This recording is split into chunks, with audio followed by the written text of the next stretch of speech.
Hi, I'm Chemaine. I'm with Symphony Dressage Stables, and this is my friend Cherry, and we're going to demonstrate the half halt for you today. It's in 4 easy steps. I'm going to describe how to not have such a mysterious feeling about the half halt, how to make it really, really simple, and also how to apply it for various situations or preparations for different movements. So stay tuned. Okay, so we have 4 steps, and those 4 steps of the half halt consist of uh, shortening the frame, shortening the stride, lengthening the frame, lengthening the stride. Easy peasy. So the way you shorten the frame is you hold your outside rein, you anchor it somewhere on your saddle. Like I have this big fluffy half pad, so I put my hand on the half pad. Then I shorten the frame by flexing her, wiggle, wiggle, wiggle, wiggle, to where she rounds her neck. Now her neck is rounder and her frame is shorter. Now I shorten the stride by putting my outside elbow on my hip, and then when I tighten my core, my elbow and my hand half halt her mouth a little bit at the same time as my core half halt her steps of her hind legs. So now I'm shortening the entire frame of the horse essentially, while also shortening her stride.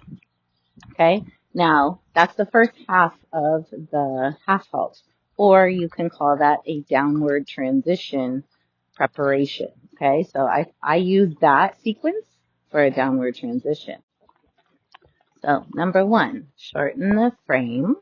And the way you do that is you hold your outside hand on the half pad or on your saddle, so it's anchored, and then you flex your horse to the inside, and then you hold your outside elbow on your hip. Number 2 is shorten the stride.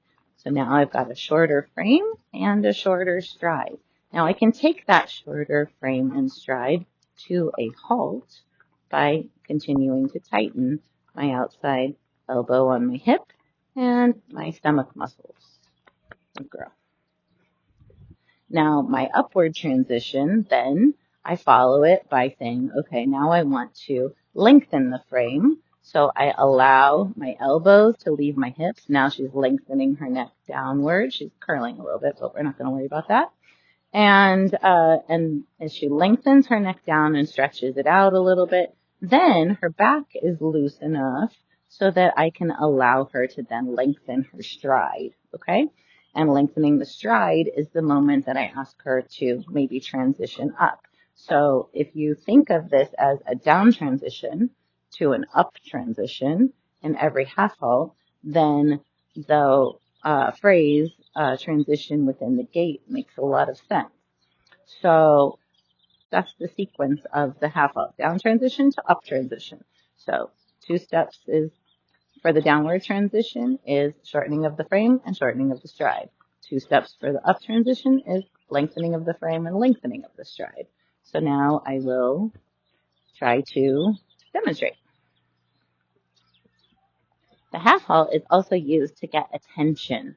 So my horse wants to look around this morning. She wants to look at the stallion walking around the property. She wants to look at the water trough, all of these things. So I use also the half halt to create attention or attentiveness. So I hold my outside hand, number 1, hold my outside hand on the saddle pad or the saddle or anywhere I can anchor it. Then I flex her to the inside, and then I put my outside elbow on my hip, and now I tighten my core, and now we're going to make a transition, down transition to a halt. Now, before I ask her to walk forward, I make sure that she relaxes her neck and stretches it down. Come on. So I'm shortening her frame even a little more. There we go. Now she stretches down. Now I ask her to walk out or lengthen her stride. So that's the sequence there. We'll do it again. Okay, now again, outside elbow on my half pad, inside flexion creates a shorter frame. Now I'm shortening her stride by putting my outside elbow on my hip. Now I'm collecting her haunches. Now I'm lengthening her neck by allowing my elbow to leave. And now I'm lengthening her stride by driving with my feet. Now, if your horse is lazy, in that moment, I would give her a little kick. If your horse is a very forward horse, which this one tends to be most of the time, then I just need to allow her to lengthen her frame, and then she already is ready to lengthen her stride. Now I try not to let her lengthen her stride until until my rhythm of my seat tells her so. And now I'm going to demonstrate in transitions down from walk or trot to walk. And I'm going to flex her to the inside into my outside rein, hold my outside elbow on my hip, and then I'm going to tighten my core for the walk. Now we're walking. Now I let her lengthen her frame, and now I push her up to trot with my feet. Now I'm going to shorten the frame again, shorten the steps, tighten my hips. Now I'm going to lengthen the frame and lengthen the stride. Good girl. Good girl. Good girl. Okay. And again, we're going to go 1, outside hand down, 2, flexion, and then that shortens the frame.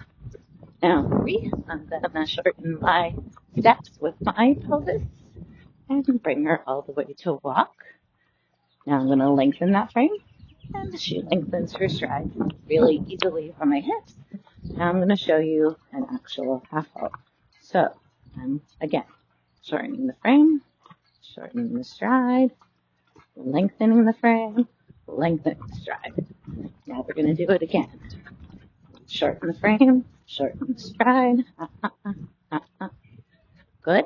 Lengthen the frame, lengthen the stride. Shorten the frame, shorten the stride, lengthen the frame, lengthen the stride. Girl.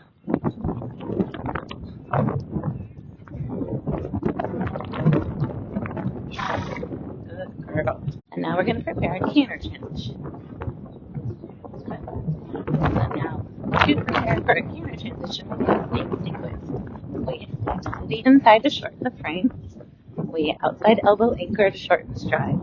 Then, we relax and drive up to canter with the seat.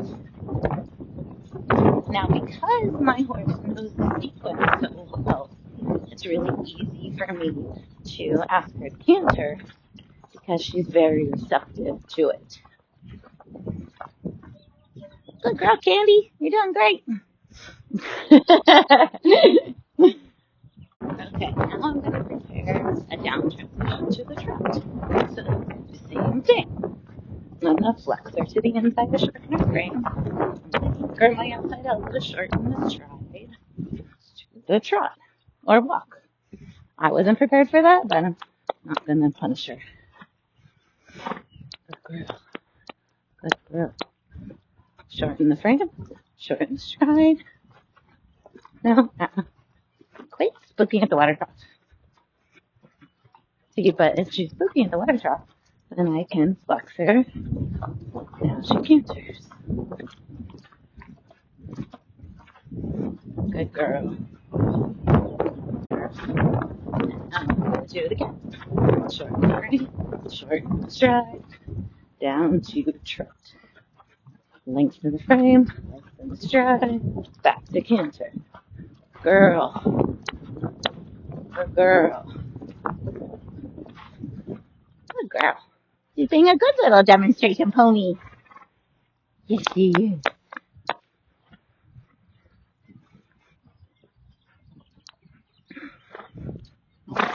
Uh-huh. I know. Shorten the frame, shorten the stride. Lengthen the frame, lengthen the stride. And I do it again. She's falling out of frame. So I say shorten the frame, shorten the stride, lengthen the frame, lengthen the stride. And I'm not lengthening the stride like lengthening the stride like in a test. I'm lengthening the stride to the size of the stride that I want.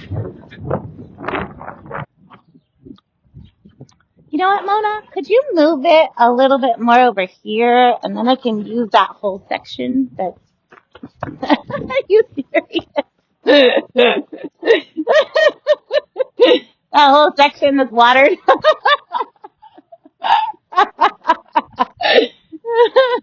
Now I lengthen the frame, and now I'm going to lengthen this stride. I love how she looks at nothing, but then she steps on the thing and it's fine. It was almost great, chair.